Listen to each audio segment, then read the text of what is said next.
اقرأ باسم ربك الذي خلق خلق الإنسان من علق اقرأ وربك الأكرم الذي علم بالقلم علم الإنسان ما لم يعلم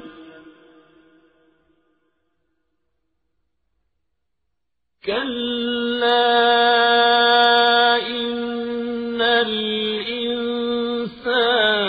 ليطغى أن رآه استغنى إن إلى ربك رجعا أرأيت الذي ينهى عبدا إذا صلى أرأيت إن كان على الهدى أو أمر بالتقوى أرأيت إن كذب وتولى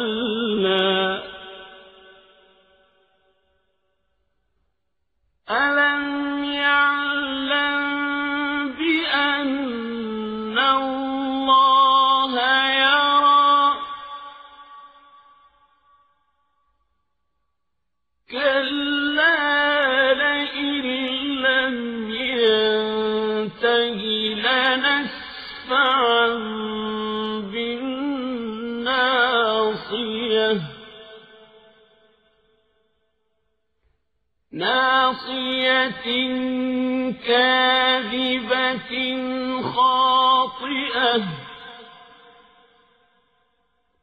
فليدع ناديه سندع الزبانية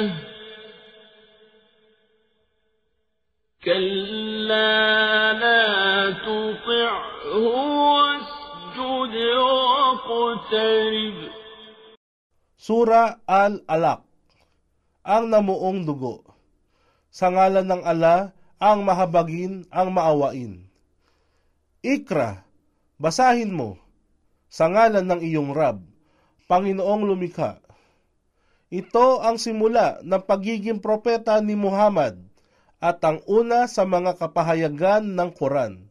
Si Imam Ahmad ay nagtala sa sinabi ni Aisha, ang unang bagay na nangyari sa sugo ng ala tungkol sa kapahayagan ay nasa anyo ng panaginip na kanyang nakikita sa kanyang pagtulog at nagkatotoo.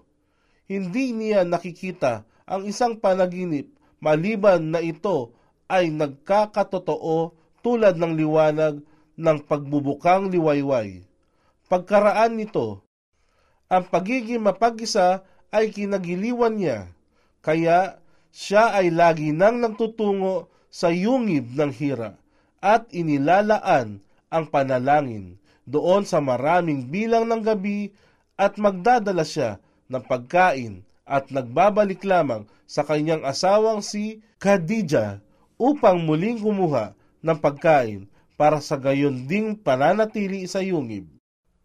Ito ay nagpatuloy hanggang kapahayagan ay dumating sa kanya habang siya ay nasa loob ng yungib ng hira. Ang anghel ay dumating sa kanya at nagsabi, basahin ng sugo ng ala. Ay nagsabi, ako ay sumagot sa kanya, hindi ako ang isang marunong magbasa. Kaya ako ay hinablot ng anghel at idiniin ako hanggang hindi ko na ito matagalan. Pagkaraan, ako ay kanyang binitawan at sinabi, basahin. Kaya ako ay sumagot, ako ay hindi marunong magbasa. Kaya idiniin akong muli hanggang hindi ko na ito matagalan. Pagkaraan, binitawan niya ako at sinabi, basahin. Kaya ako ay sumagot, ako ay hindi marunong magbasa. Kaya idiniin ako sa ikatlong pagkakataon hanggang hindi ko na ito matagalan. Muli niya akong binitawan at sinabi, basahin mo sa ngalan ng iyong Rab na lumikha hanggang sa umabot sa aya na hindi niya nalalaman. Nang siya, Propeta Muhammad, ay bumalik kay Khadijah, siya ay nanginginig at nagsabi, balutin mo ako, balutin mo ako. Kaya siya ay binalot ng kumot hanggang ang takot ay naglaho. Pagkaraan, isinalaysay niya ang lahat ng nangyari kay Khadijah at sinabi, ako ay nangangamba na may isang bagay ang maaring mangyari sa akin. Si Khadijah ay sumagot, sa pamamagitan ng Allah, hindi ito mangyayari. Hindi ka pababayaan ng Allah. Maganda ang pakikitungo mo sa iyong mga kamag-anakan. Ikaw ay nagsalita ng katotohanan, tumutulong ka sa mga may hirap at kapuspalad. Inaasikaso mo ang iyong panauhin ng maayos. Pagkaraan nito, sinamahan ni Khadijah si Propeta Muhammad sa kanyang pinsang si Waraka bin Naufal bin Asad bin Abdul Uzza bin Qusay. Nasa panahong yaon, ito ay isang Kristiyano na palaging nasusulat tungkol sa mga banal na kasulatan sa wikang Arabic. Siya ay matanda na at bulag ang kanyang mga mata. Si Khadijah ay nagsabi sa kanya, o aking pinsan, pakinggan mo ang salaysay ng iyong pamangkin. Si Waraka ay nagtanong, o aking pamangkin, ano ba ang iyong nakita? Ang sugo ng Allah ay nagsalaysay kung ano ang kanyang nakita. Si Waraka ay nagsabi, ito ay An-Namus, ang tagapagtago ng lihim, ang Anghel Gabriel, na siya ring ipinadala kay Propeta Moises. Sana ako ay bata pa at nabuhay pa ng matagal, hanggang ang iyong mamamayan ay ipagtabuyan ka. Ang sugo ng Allah ay nagtanong, ako ba ay itataboy nila? Si Waraka ay sumagot, oo, sino man ang dumating na may katulad ng dala mo ay pakikitunguhan ng may karahasan at kalupitan, at kung ako ay mananatiling buhay pa sa araw na yaon, ikaw ay aking ipagtatanggol. Tafsir Ibn Kathir, Volume 10. Ngunit si Waraka ay hindi nagtagal at namatay. Ang kapahayagan ay huminto pansumandali at ang sugo ng Allah ay nakaramdam ng kalungkutan. Dahil sa kalungkutan, siya ay nagtangkang magtungo sa kaitaasan ng bundok na may layong ihagis ang sarili. Subalit tuwing kanyang tatangkaing gawin ito, ang Anghel Jibril ay nagpapakita sa kanya at nagsasabi, O Muhammad, ikaw ay tunay na sugo ng Allah. Kaya ang kanyang pangamba ay napawi at ang kanyang kaluluwa ay mananahimik at siya ay babalik sa kanyang tahanan. At kung ang kapahayagan ay hindi dumating sa kanya, muli niyang tatangkaing umakyat sa tuktok ng bundok, at kung siya ay nasa kaitaasan na ng bundok, ang Anghel Jibril ay biglang lilitaw sa kanya at nagsasabi ng gayon ding salita. Ang hadith na ito ay itinala sa dalawang sahi sa pamamagitan ni Al-Zuhri, kaya ang unang bagay na ipinahayag ng Quran ay ang mga dakila at marangal na aya na ito. Ito ang unang awa o habag ng Allah na ipinagkaloob niya sa kanyang mga alipin at unang biyaya ng Allah na ipinagkaloob sa kanila. Nilikha niya ang tao mula sa isang namuong kimpal ng dugo. Ikra, basahin mo. Ang iyong Rab ay lubos na mapagbigay. Al-Akram. Siya ang nagturo sa paggamit ng panulat, sa nagturo sa tao sa mga bagay na hindi niya nalalaman. Walang pagsala, katotohanan, ang tao ay labis na lumalabag sa takdang hangganan.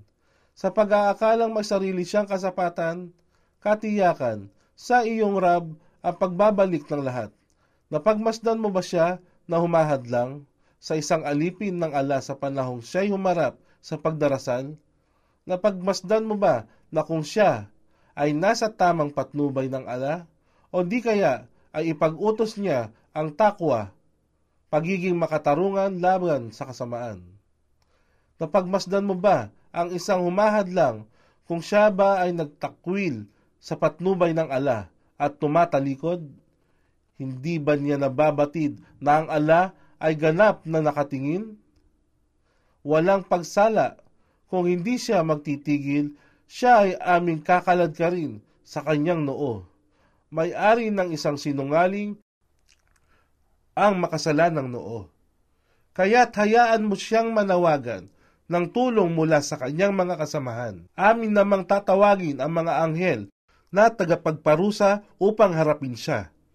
Hindi, huwag kang sumunod sa kanya sa pagtakwil, bagkus ikaw ay magpatirapa sa pagdarasal at maging malapit sa ala. Sama pa nanaligang salaysay ni Abu Sali na nagsabi mula kay Abu Huraira na ang sugo ng ala ay nagsabi, nasa kalagayan ng pagpapatirapa ng isang alipin kung saan siya ay pinakamalapit sa kanyang Rab.